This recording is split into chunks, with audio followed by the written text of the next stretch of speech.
கிருஷ்ணகிரி மாவட்டம் சூளகிரி அருகே தமிழக வாழ்வுரிமை கட்சி நிர்வாகி ஓட விரட்டி வெட்டி படுகொலை செய்யப்பட்ட நிலையில் 2 பேர் கைது செய்யப்பட்டுள்ளனர். இதுகுறித்தான கூடுதல் விவரங்களோடு இணைந்திருக்கிறார் செய்தியாளர் சத்யா. சத்யா, வணக்கம். என்ன நடந்தது? கூடுதல் விவரங்களை பதிவு செய்யலாம். வணக்கம். சூளகிரி அருகே பணம் கொடுக்கல் வாங்கல் தகராறில் தமிழக வாழ்வுரிமை கட்சியை சேர்ந்த நிர்வாகி ஒருவரை பட்ட பகலில் ஓட வெட்டி படுகொலை செய்த சம்பவம் பரபரப்பை ஏற்படுத்தியுள்ளது. அதாவது கிருஷ்ணகிரி மாவட்டம் சூளகிரி அடுத்த செங்கோட செங்கனாலி கிராமத்தை சேர்ந்தவர் ரவிசங்கர்.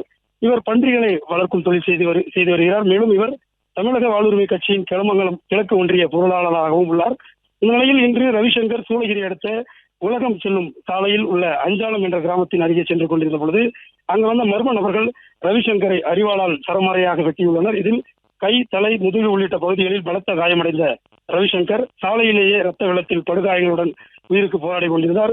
அப்பொழுது அவரை அங்கே இருந்தவர்கள் மீட்டு சிகிச்சைக்காக ராயக்கோட்டை அரசு மருத்துவமனைக்கு அனுப்பி வைத்தனர். ஆனால் ரவிசங்கர் மருத்துவமனைக்கு செல்லும் வழியிலேயே பரிதாபமாக உயிரிழந்தார்.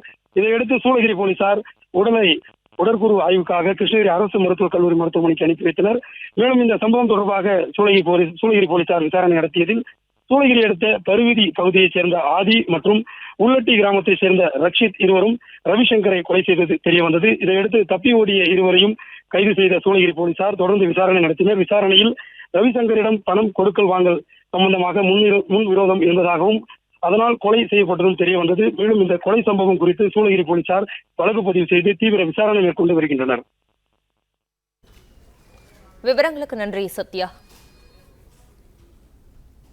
பிளே ஸ்டோர் மற்றும் ஆப் ஸ்டோரில் இருந்து பாலிமர் செயலியை QR கோடு மூலம் பதிவிறக்கம் செய்யுங்கள். செய்திகளை உடனுக்குடன் பெறுங்கள்.